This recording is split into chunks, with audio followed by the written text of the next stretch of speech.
जो सपने देखते हैं अक्सर उन्हीं के सपने पूरे होते हैं।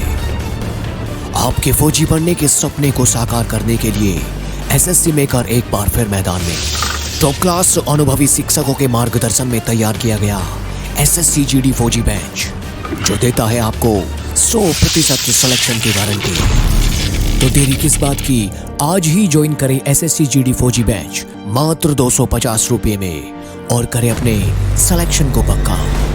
ऑफर सीमित समय के लिए उपलब्ध। अधिक जानकारी के लिए आप एसएससी मेकर ऐप डाउनलोड करें और दिए गए नंबर पर कॉल करें। नमस्कार साथियों, कैसे आप सभी। मैं सोनी चौधरी एक बार फिर आप सभी का हार्दिक स्वागत करता हूं आपके अपने परिवार एसएससी मेकर में। और आज हम डिस्कस करने वाले हैं बहुत ही महत्वपूर्ण टॉपिक जो आपके सभी एग्जाम्स के लिए इंपॉर्टेंट है। बहुत बेहतर तरीके से हम यहां पर टॉपिक को डिस्कस करने वाले हैं। आज का हमारा टॉपिक रहने वाला है भारतीय संविधान में जो भागों का वर्णन किया गया है, या जो भाग आप पढ़ते हो, भागों के बारे में आपने देखा होगा कि टोटल हमारे संविधान में 22 भाग हैं। तो इसमें भाग 1 में किस चीज का वर्णन है, भाग 2 में किसका है, भाग 3 में क्या वर्णित है, भाग 4 में क्या वर्णन है। यहां से डायरेक्टली क्वेश्चन आता है। कभी कभी मैचिंग यानी कि मैच द फॉलोइंग क्वेश्चंस आते हैं, वो आपको काफी परेशान करते हैं। 2 3 4 तक तो आपके याद होगा, लेकिन आपको शायद डायरेक्टली रैंडमली पूछ लिया जाए कि भाग 11 में क्या है, भाग 13 में क्या है, तो हो सकता है कि आपको वहां पर प्रॉब्लम हो जाए। तो वहां से जो मेजर टॉपिक हैं वो हमें पढ़ने हैं। हालांकि सारे ही हम भाग यहां पर डिस्कस करेंगे, लेकिन उन पर विशेष फोकस करेंगे जहां से क्वेश्चंस आते हैं। आपको क्या करना है, एक साइड भाग लिखना है, दूसरी साइड उससे संबंधित उसका क्षेत्र। जैसे भाग 1 हम पढ़ेंगे तो राज्य, संघ राज्य क्षेत्र व उससे संबंधित जो राज्य क्षेत्र है उसके बारे में डिस्कस है। भाग 2 में नागरिकता है। तो इस प्रकार से आपको एक सीक्वेंस में अपने नोट्स बनाने हैं। तो सभी बच्चे ध्यान से देखिएगा, आज का जो हमारा टॉपिक रहने वाला है बड़ा इंपॉर्टेंट टॉपिक है। एक साइड आप लिखेंगे भाग, दूसरी साइड लिखेंगे आप संबंधित क्षेत्र। संबंधित क्षेत्र यानी कि भाग 1 में जिस क्षेत्र का वर्णन किया गया है, जिस क्षेत्र का वर्णन किया गया है, तो यहीं से हमारे आज टॉपिक की शुरुआत होगी। तो सभी बच्चों को यह टॉपिक लिखना है, देखना है ना। चलिएगा, तो भाग 1 से हम शुरुआत करेंगे। टोटल हमें 22 भाग पढ़ने हैं। हमारे संविधान में जो 22 भागों की संख्या है आप सभी जानते हैं, और हमारे संविधान में लगभग 395 अनुच्छेद हैं, 12 अनुसूचियां हैं, है ना। अनुसूचियों वाला टॉपिक हम कर चुके हैं। आज हम भाग वाला टॉपिक करेंगे। चलिएगा भाई, भाग 1 से शुरू करते हैं। भाग 1 में किसका वर्णन है, यहां पर संघ व राज्य क्षेत्र का वर्णन किया गया है। संघ व उसका राज्य क्षेत्र, इसका वर्णन है, जो कि आर्टिकल 1 से 4 तक इसका वर्णन किया गया है। जैसे आपने देखा होगा, है ना, भारत के संघ राज्य क्षेत्र, भारत व उसके संघ राज्य क्षेत्र। भारत में 28 राज्य, है ना, कितने राज्य, 28 राज्य हैं और 8 केंद्र शासित प्रदेश हैं। तो इनका वर्णन कहां पर किया गया है, इनका वर्णन किया गया है भाग 1 में, आर्टिकल 1 से लेकर 4। जो ये ब्रैकेट में मैं लिख रहा हूं, ये क्या है, ये अनुच्छेद है। आपको यह भी क्वेश्चन बन सकता है कि भाग 1 में किस अनुच्छेद से लेकर किस अनुच्छेद तक वर्णन है। ध्यान से सुनिएगा जो मैं कह रहा हूं। यहां पर जरूरी नहीं कि भाग 1 में केवल आपसे यह पूछा जाए कि भाग 1 वर्ष से संबंधित क्षेत्र, है ना, भाग 2 नागरिकता, ऐसा भी पूछा जा सकता है। लेकिन वहां पर यह भी पूछा जा सकता है कि भाग 2 में किस आर्टिकल से लेकर किस आर्टिकल तक का वर्णन है। तो यह भी साथ ही साथ आप लिखते जाएंगे, इंपॉर्टेंट है। तो भाग 1 का जो वर्णन है, इसमें आर्टिकल 1 से 4 तक दिया गया है। भाग 2 किससे संबंधित है, नागरिकता से, या जिसको हम सिटीजनशिप कहते हैं, नागरिकता, है ना, जिसको हम क्या कहते हैं, सिटीजनशिप कहते हैं, जिसका वर्णन है आर्टिकल 5 से लेकर 11 तक। अनुच्छेद 5 से लेकर 11 तक इसका वर्णन है। और नागरिकता, है ना, यानी कि जैसे आपको यहां पर जब आप पढ़ोगे भाग 2 तो उसमें दिया गया है, इन डिटेल हमने ये पढ़ा है। आपको ज्यादा बताने की इसमें आवश्यकता नहीं है। जब हम नागरिकता पढ़ रहे थे तो इसमें नागरिकता को लेकर प्रावधान बनाने की शक्ति किसके पास है, आर्टिकल 5 क्या है, आर्टिकल 6 क्या है, नागरिकता संशोधन अधिनियम 1955 क्या था, है ना। जब हमारा संविधान लागू हुआ उस समय कौन कौन से अधिकारों को वहां पर लागू किया गया था, कौन कौन से अनुच्छेदों को लागू किया गया था, वो सारी बातें हमने वहां पर डिस्कस की थी। तो ये क्या हो जाएगा, ये नागरिकता यहां पर सही हो जाएगा। तो भाग 2 में नागरिकता से संबंधित दिया गया है। भाग 3 क्या कहता है भाई, भाग 3 कहता है हमारे जो फंडामेंटल राइट्स हैं या जिसको हम मूल अधिकार कहते हैं, क्या कहते हैं, मूल अधिकार कहते हैं, फंडामेंटल राइट्स कहते हैं, जिनका जिक्र किया गया है आर्टिकल 12 से लेकर आर्टिकल 36 तक। कहां से कहां तक, आर्टिकल 12 से लेकर आर्टिकल 36 तक ये वर्णन है। और भाग 3 को हम मैग्ना कार्टा भी कहते हैं, क्या कहते हैं, मैग्ना कार्टा भी इसको कहा जाता है, ध्यान रखिएगा। यानी कि हमारे जो मूल अधिकार हैं इनको हम मैग्ना कार्टा कहते हैं। मैग्ना कार्टा का यहां पर सेंस या मीन्स आप कह सकते हैं, इसको अधिकार प्रपत्र या अधिकारों का पत्र भी कहा गया है। बातें क्लियर हैं? चलिएगा भाई, नेक्स्ट क्वेश्चन आपके लिए भाग 4। भाग 4 क्या कहता है, भाग 4 में वर्णन है राज्य के नीति निर्देशक सिद्धांत, राज्य के नीति निर्देशक तत्व, राज्य के नीति निर्देशक तत्व या राज्य के नीति निर्देशक सिद्धांत, जिनका वर्णन आर्टिकल 36 से लेकर आर्टिकल 51 तक इनका वर्णन किया गया है। इनको हमने आयरलैंड से ग्रहण किया है। कहां से, आयरलैंड के संविधान से इनको ग्रहण किया गया है। और एक चीज मैं आपको बता दूं, जिन बच्चों ने अभी तक वीडियो नहीं देखा, आपका जो संविधान के स्रोत हैं, यानी कि कौन सी चीज हमने कहां से ग्रहण की, उस पर एक प्रॉपर वीडियो आपका बन चुका है। जिस बच्चे ने वो वीडियो अभी तक नहीं देखा, एक बार जाकर आप वीडियो को जरूर देखिएगा। अनुसूची आपकी डाल दी गई है, संविधान के स्रोत आपके डाल दिए गए, और ये रहा आपका भाग वाला वीडियो। ठीक है, तो भाग 4 में किसका वर्णन है, डीपीएसपी, कहां से कहां तक, आर्टिकल 36 से लेकर आर्टिकल 51 तक। भाग 5 क्या कहता है भाई, भाग 5 क्या कहता है, भाग 5 कहता है कि जो हमारी संघ सरकार है। अब संघ सरकार के अंतर्गत आपको काफी चीजें मैंने पढ़ाई थी। ये आर्टिकल 52 से लेकर आर्टिकल 151 तक इसका वर्णन है। यानी कि राष्ट्रपति से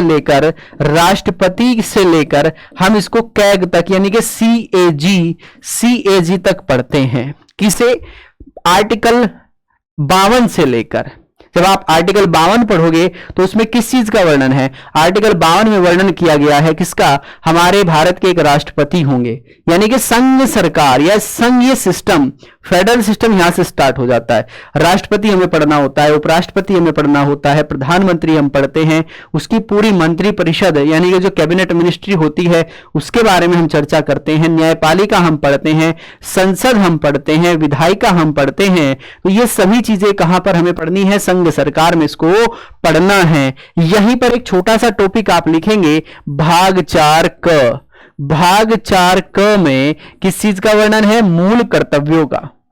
मूल कर्तव्यों का यहां पर वर्णन किया गया है, ध्यान रखिएगा, जिसमें आर्टिकल 51A का वर्णन है। तो मूल कर्तव्य आपसे पूछे जा सकते हैं कहां पर है। ठीक है, तो ये संघ सरकार किसका भाग है, भाग 5 का। इसी में आपको राष्ट्रपति पढ़ना होता है, लिखेंगे, या आप इसमें ऐसे कह सकते हैं कि इसमें हम कार्यपालिका पढ़ते हैं, इसी में हम विधायिका पढ़ते हैं, इसी में हम न्यायपालिका पढ़ते हैं, और इसी में हम कैग यानी कि सीएजी को पढ़ते हैं। ये सभी इसके अंतर्गत आएगी। संसद आपसे पूछ लिया जाए तो भी इसके अंतर्गत आएगा। महान्यायवादी पूछ लिया जाए किस भाग में है, तो आर्टिकल 5 आप याद करेंगे, भाग 5 आप याद करेंगे। तो ये सभी चीजें इसके अंतर्गत आ जाएगी। उपराष्ट्रपति इसके अंतर्गत आएगा, प्रधानमंत्री इसके अंतर्गत आएंगे, संसद है, हमारी लोकसभा, राज्यसभा, सभी इसके अंतर्गत आने वाली है। चलिएगा भाई, भाग 6। भाग 6 में किसका वर्णन है, राज्य विधानमंडल। जिस प्रकार से हम केंद्र में पढ़ते हैं ना, हमारी जो कानून बनाने वाली संस्था है संसद, इसी प्रकार से राज्यों में जो कानून बनाने वाली संस्था है इसको राज्य विधानमंडल कहते हैं। और भाग 6 में इसका वर्णन है, और कहां से लेकर कहां तक, आर्टिकल 152 से लेकर 237 तक इसका वर्णन किया गया है। आपसे पूछा जा सकता है कि भाग 6 में किस अनुच्छेद से लेकर किस अनुच्छेद तक परिभाषित है या वर्णित है? तो याद रखिएगा ये आर्टिकल 152 से लेकर आर्टिकल 237 तक इसका वर्णन किया गया है। कहां से? आर्टिकल 152 से। बातें क्लियर है? यानी कि यहां पर मुख्यमंत्री, राज्यपाल, है ना, विधान परिषद, विधानसभा, उच्च न्यायालय, ये सभी चीजें इसके अंतर्गत आएंगी। बातें क्लियर? चलिए नेक्स्ट टॉपिक है हमारा भाग 7। टोटल हमें 22 भाग पढ़ने हैं, अभी हम 7 तक पहुंचे हैं। तो भाग 7 क्या कहता है एक बार देखिएगा। इसमें पहली अनुसूची का वर्णन किया गया है। जो पहली अनुसूची है इसका वर्णन यहां पर किया गया है, जिसको ऐड किया गया था। ध्यान रखिएगा, क्वेश्चन नंबर आपका क्या हो जाएगा, यहां पर आपको ध्यान रखना है आर्टिकल 238 का यहां पर जिक्र किया गया है। किसका? आर्टिकल 238 का यहां पर जिक्र किया गया है। भाग 8 क्या कहता है? भाग 8 क्या कहता है भाई? भाग 8 कहता है संघ राज्य सरकार, यानी कि इन दोनों का जो संबंध है, संघ राज्य सरकार, इन दोनों के संबंध के बारे में यहां पर दर्शाया गया है। संघ राज्य सरकार के बारे में आर्टिकल 239 से लेकर आर्टिकल 239 से लेकर आर्टिकल 242 तक, आर्टिकल 242 तक।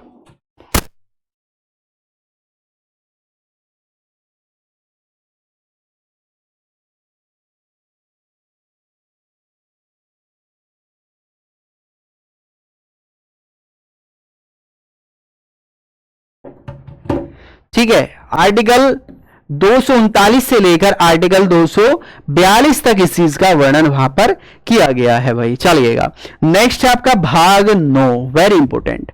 भाग 9, भाग 9 किससे संबंधित है? पंचायतों से। इंपोर्टेंट भाई, पूछा जाता है, ये पंचायतों से संबंधित है। डायरेक्टली क्वेश्चन यहां से आते हैं। पंचायतों में भी आपको याद रखना आर्टिकल 243 से, है ना, आर्टिकल 243 से लेकर ये 243 कैसे अण तक इसका वर्णन है, कैसे अण तक इसका वर्णन किया गया है ना, भाग 9 में। भाग 9 के इसके सब क्लोज हैं, इसके भाग 9 के 2 सब क्लोज हैं। एक 9 कै है, 9 कै में किसका वर्णन है? नगर पालिकाओं का। इसमें नगर पालिकाएं हैं, नगर पालिकाओं का। अब यहां से क्वेश्चन आपके लिए कैसे बनेगा कि 9 कै में किस चीज का वर्णन है? तो नगर पालिकाओं का। वहीं पर एक है 9 ख जिसमें सहकारी समितियां हैं, जिसमें सहकारी समितियां हैं, समितियां हैं, जिसमें सहकारी समितियां हैं। ध्यान रखिएगा, इन दोनों का वहां पर वर्णन किया गया है। चलिएगा भाई भाग 10, भाग 10 क्या कहता है एक बार देखेंगे। इसमें जो हमारी अनुसूचित और जनजातियों के बारे में वर्णन है। किसके? अनुसूचित जनजातियां, अनुसूचित जनजातियां,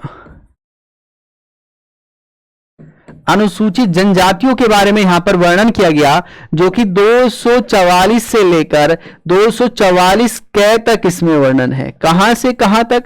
244 से लेकर 244 कै तक इसका वर्णन किया। आपने नोट्स में लिखते जाएंगे, मेंशन करेंगे।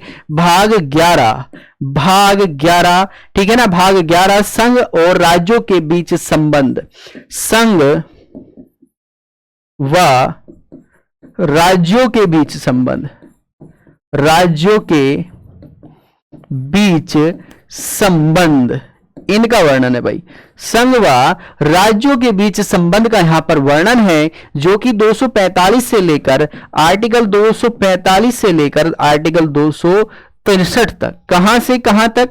आर्टिकल 245 से लेकर आर्टिकल 263 तक वर्णन है ना, क्योंकि 44 हम यहां पर पढ़ चुके, तो 45 से लेकर 63 तक यहां कर हो चुका है। भाग 11 किससे संबंधित है? संघ, यानी कि जो हमारा फेडरेशन है, संघ है, केंद्र सरकारें जहां पर है, तो केंद्र सरकार का राज्यों के साथ संबंध किस प्रकार से होना चाहिए?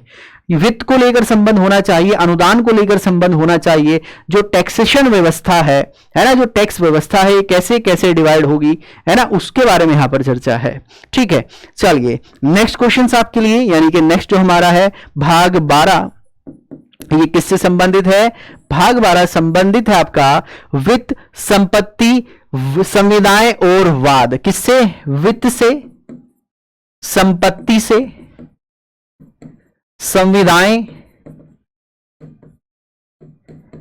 वाद, इन सभी का वर्णन किया गया है भाग 12 में, जो कि आर्टिकल 264 से लेकर 300 कै तक है।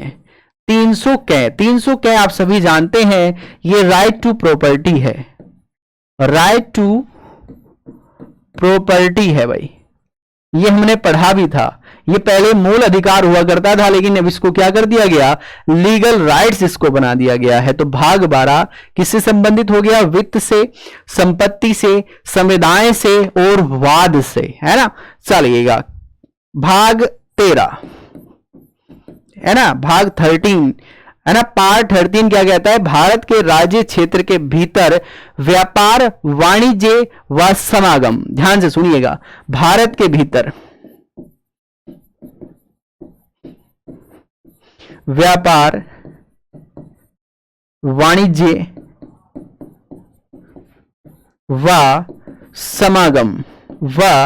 समागम यानी कि आपको व्यापार व्यवसाय करने का जो प्रावधान है ये कहां पर है, भाग 13 में। और ये आर्टिकल या अनुच्छेद जिसको हम कहते हैं, ये अनुच्छेद 300A से लेकर 307 तक इसका वर्णन है। कहां से कहां तक, 300A से लेकर 307 तक ये वर्णन किया गया है।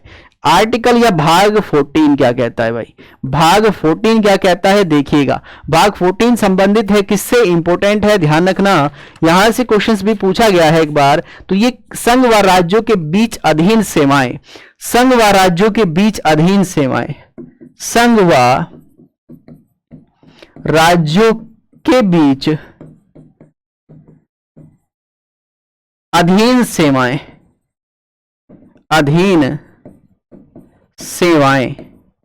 अधीन सेवाएं, ध्यान रखना। यहां पर आपका हो जाएगा आर्टिकल 308 से लेकर आर्टिकल 323, ध्यान रखिएगा, ठीक है ना। इसका एक सब क्लोज है, यानी कि भाग है, पार्ट है 14 क। ये क्या कहता है, ये कहता है आपका जिसमें अधिकरण के बारे में चर्चा की गई है, जिसको ट्रिब्यूनल हम कहते हैं। अधिकरण जो है इनका वर्णन कहां पर है, आर्टिकल 323 क से आर्टिकल 323 ख तक, 323 क से ख तक इनका वर्णन है, ठीक है। तो दोनों को याद रखना है, दोनों को आप याद रखिएगा। चलिए भाई भाग 15, ठीक है। भाग 15 क्या कहता है, निर्वाचन, इलेक्शन कमीशन जो है हमारा, इलेक्शन कैसे होंगे, निर्वाचन के बारे में यहां पर चर्चा की गई है, जो कि आर्टिकल 324 से लेकर 329 तक वर्णन है। कहां से कहां तक, आर्टिकल 324 से लेकर आर्टिकल 329 तक ये वर्णन किया गया है भाई। चलिएगा भाग 16, भाग 16, ठीक है। क्या कहता है भाग 16, भाग 16 आप समझिएगा, ये क्या हो जाएगा, कुछ वर्गों के संबंध में विशेष उपबंध, कुछ हमारे विशेष वर्ग हैं, कुछ वर्गों के संबंध में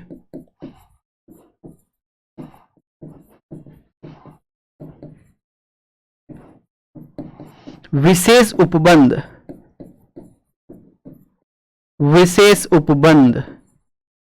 ठीक है ना, विशेष उपबंध, ध्यान रखिएगा। तो ये क्या हो जाएगा, आर्टिकल 330 से लेकर 342, आर्टिकल 330 से लेकर 342 में यहां पर आपको मेंशन किया गया है। भाग 17 किस चीज का वर्णन है, भाषा, या जिसको हम राजभाषा कहते हैं। क्या कहते हैं, राजभाषा कहते हैं। कहां पर, ये हो जाएगा आपका आर्टिकल 343 से लेकर 351 तक, 343 से लेकर 351 तक यहां पर वर्णन किया गया है। भाग 18 वेरी इंपॉर्टेंट, लिखिएगा, भाग 18 किससे संबंधित है, यह संबंधित है आपका आपात उपबंध से। आपात उपबंध यानी कि जो इमरजेंसी प्रावधान है, ये भाग 18 में है। इस पर टिक करना, 17 और 18 दोनों इंपॉर्टेंट है, दोनों ही एग्जाम में पूछे जा चुके हैं, ठीक है ना। आपात उपबंध आर्टिकल 352 से लेकर 360, इसको याद करने की आपको आवश्यकता भी नहीं होगी। आर्टिकल 352 में आप सभी जानते हैं नेशनल इमरजेंसी है, आर्टिकल 352 से लेकर 360, ठीक है। चलिएगा भाई भाग 19, भाग 19, ठीक है ना। भाग 19 में क्या है, भाग 19 में आपका प्रकीर्णन, प्रकीर्णन ध्यान रखिएगा, जो कि आर्टिकल 361 से लेकर, है ना, आर्टिकल 361 से लेकर 367 तक इसका वर्णन है। कहां से कहां तक, 367 तक। भाग 20 क्या कहता है भाई, भाग 20 है, वेरी इंपॉर्टेंट, लिख लेना, इसमें संविधान संशोधन की प्रक्रिया है। संविधान में जो संशोधन करना है, संविधान संशोधन की प्रक्रिया, यानी कि कैसे आप संशोधन कर पाओगे, इसके बारे में वर्णन है, जो कि आर्टिकल 368 में दिया गया है। कहां पर, आर्टिकल 368 में दिया गया।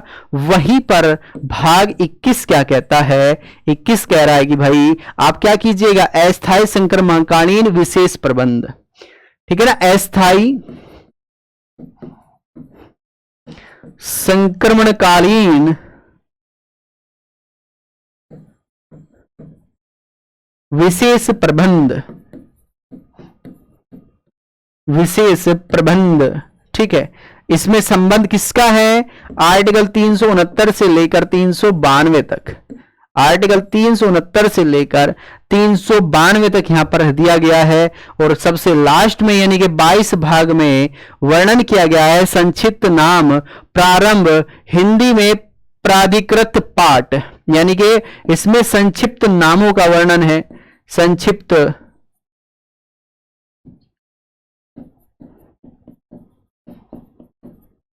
नाम, प्रारंभ हिंदी में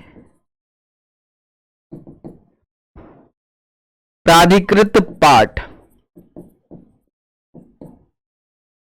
प्राधिकृत पाठ, जो कि आर्टिकल 393 से लेकर 395, 393 से लेकर 395। तो ये था भाई आपके भाग से संबंधित आपकी काफी डिमांड के बाद कि सर हमें भाग नहीं पता, भाग कैसे याद करें। तो आपको क्या करना है, ऐसे भाग 1 में किसका वर्णन है, भाग 2 में किसका वर्णन है, विद आर्टिकल लिखेंगे, नोट्स बनाएंगे। भाग 4 क क्या है, 4 क्या है, 5 में किस चीज का वर्णन है, 6 में किस चीज का वर्णन है ना। भाग 7 में किस चीज का वर्णन है, भाग 8 में किस चीज का वर्णन है, भाग 9 में किसका वर्णन है, 10 में क्या है, 12 इंपोर्टेंट है, 14 इंपोर्टेंट है, 15 16 दोनों इंपोर्टेंट में लिखेंगे, 17 18 very important, 19 important, 20 very very very important.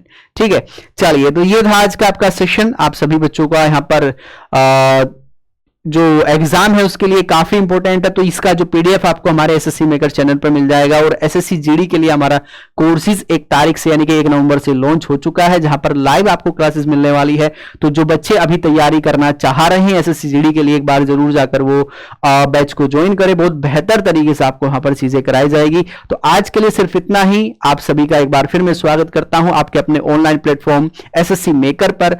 तब तक के लिए नेक्स्ट जो वीडियो होगी हमारी, उस तक के लिए नमस्कार, जय हिंद, जय भारत। मिलते हैं फिर नेक्स्ट वीडियो में, इसी प्रकार की नेक्स्ट वीडियो में। चलिएगा भाई, नमस्कार।